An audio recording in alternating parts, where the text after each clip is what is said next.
tenemos que hacer como país, sobre todo en nuestras escuelas y en diferentes instituciones, para provocar algunos simulacros, ya que nosotros tenemos varias fallas sísmicas en la isla. Y esto debe llevarnos a reflexionar sobre la educación que tenemos que darle a nuestros hijos y a nosotros mismos, a los empleadores que tienen esa responsabilidad sobre qué hacer en un terremoto.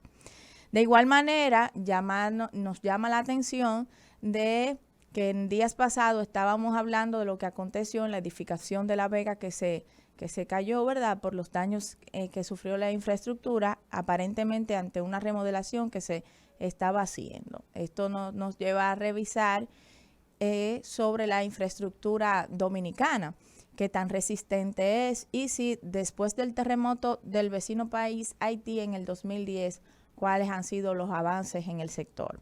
Pero yo quiero comenzar haciendo algunas aclaraciones sobre lo que es un sismo, sus causas, sus características, cuáles han sido los impactos, y haciendo un recuento quizás de los sismos o terremotos más mortíferos que incluso se han combinado con tsunamis. Entonces, señores, ¿qué es un sismo? Bueno, los temblores, los terremotos, que son parte del movimiento de la corteza terrestre, y un sismo de gran escala es considerado un terremoto. Cuando pasa de 7, podríamos decir, en la escala de Richter, que fue desarrollada evidentemente para estudiar este tipo de fenómenos naturales. Existen logaritmos para ellos y en ellos se toma el tiempo, las longitudes de onda que causan estas ondas sísmicas que más adelante vamos a ver, la intensidad, etcétera. Y paradójicamente, esto nos sirve para conocer un poquito más sobre el interior de nuestro planeta Tierra, porque cada vez que ocurre un sismo, un terremoto o alguno de estos fenómenos, pues entonces se puede hacer una tomografía sísmica y así poder saber un poco más y estudiar el planeta Tierra y su consistencia.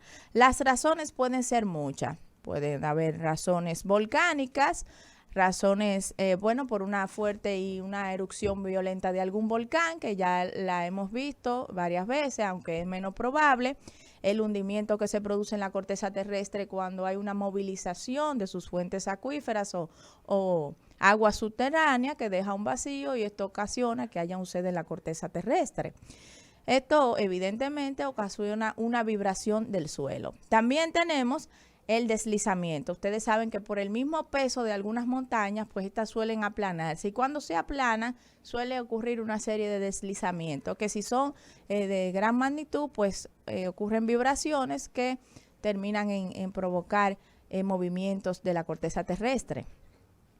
También hay ocasionadas por el hombre, en el caso de las explosiones atómicas que hemos visto en el mundo. Estas han conllevado algunos terremotos en el radio que impacta, pero la más común que vemos es la de fallas tectónicas. ¿Qué es una falla? Presten atención. Las rocas tienen una propiedad que se llama elasticidad del sólido, que lo tienen todos los cuerpos sólidos. Dependiendo de la roca, en este caso, ¿verdad?, porque estamos hablando de la corteza terrestre que está compuesta por rocas, dependiendo de la composición de esa roca, la temperatura, la presión y la fuerza a la que es sometida, entonces esa roca puede deformarse elásticamente. Pero si la presión a la que es sometida o la fuerza a la que es sometida esa roca es de gran magnitud, entonces se produce una deformación súbita o una quebración de esa roca.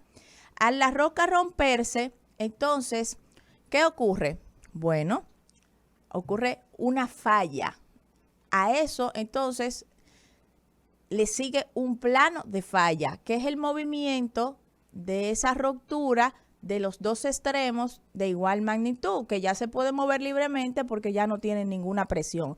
Dependiendo de la vuelta a la forma original de esa roca, porque fue producto de una elasticidad, aunque terminara en un rompimiento, entonces se produce unas ondas sísmicas que son las que viajan a través de la superficie de la Tierra. Dependiendo de la magnitud de ese impacto y de esa ruptura y de la onda sísmica como también de otros factores, como dije, que la temperatura y la presión va a ser la intensidad de ese terremoto.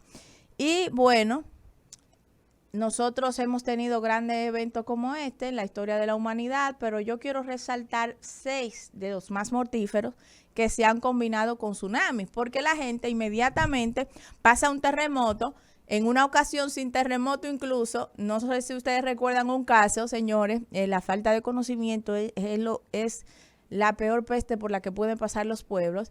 Se rumoró en todo el país que viene un terremoto, que viene un maremoto, un maremoto, un maremoto. Esto no se puede prevenir. No hay todavía un mecanismo que pueda avisar cuando ocurre un maremoto. El que le diga a usted, mira que en 2 horas dijeron que ya pronosticaron un maremoto, le está hablando vascuencia. Entonces yo recuerdo, y tú veías a todas las mujeres afuera y los hombres en paños menores y todo esperando el maremoto. No, señores. El movimiento de esta misma corteza terrestre es la que ocasiona, si es de gran magnitud, que se proporcionen los maremotos. Si son cerca de la costa, usted lo va a ver. Y cuando se combinan ambos fenómenos, entonces evidentemente el daño es mucho mayor. Yo voy a leer una escala de los principales terremotos que han azotado a la humanidad. Por ejemplo, el terremoto de Cachemira de 7.6 en el 2005, 79,000 muertos, 32,000 edificios derrumbados. En el segundo lugar tenemos el terremoto de Sichuan de la República Popular China. En el 2008, un terremoto de 7.9, 5 millones sin hogar, devastaciones de ciudades enteras y todavía la cantidad de muertos oficiales no se conoce. Está en tercer lugar el terremoto peruano de 1970, 70,000 muertos y una gran cantidad de derrumbes. Está en cuarto lugar el terremoto y tsunami del Océano Índico en el 2004.